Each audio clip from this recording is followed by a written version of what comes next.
अस्सलाम वालेकुम नाज़रीन, उर्दू टीवी चैनल में खुश आमदीद। सिकंदर और उसकी वालदा जो कि इस हक में नहीं कि माही की बात को रद्द किया जाए और उसकी शादी जबरदस्ती सिकंदर के साथ कर दी जाए, जिसमें उसकी बिल्कुल खुशी भी नहीं। सिकंदर की वालदा को तो ये समझ ही नहीं आ रहा कि वो फैसला क्या करें। जैसे वो सिकंदर को अपना मानती हैं, सगा मानती है, वैसे माही को भी मानती हैं।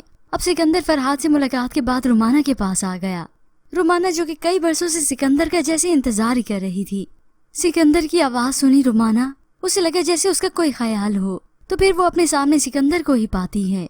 और अब सिकंदर रुमाना को अपनी इज्जत बनाने का भी सोचेगा, बल्कि वो तो सोचता ही यही था।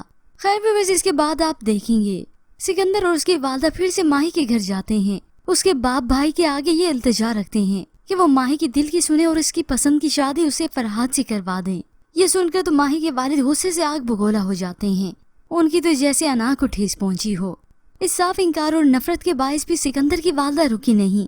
वो तो फरहाद के पास मजार जाकर भी उससे बात करती हैं, ताकि माही की फरहाद से चाहत को भी जाहिर कर सकें, बता सकें।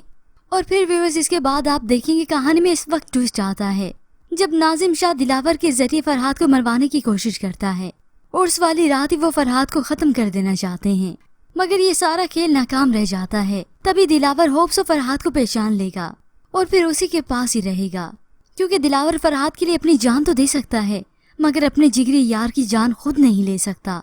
व्यूअर्स नेक्स्ट एपिसोड काफी इंटरेस्टिंग होने वाली है।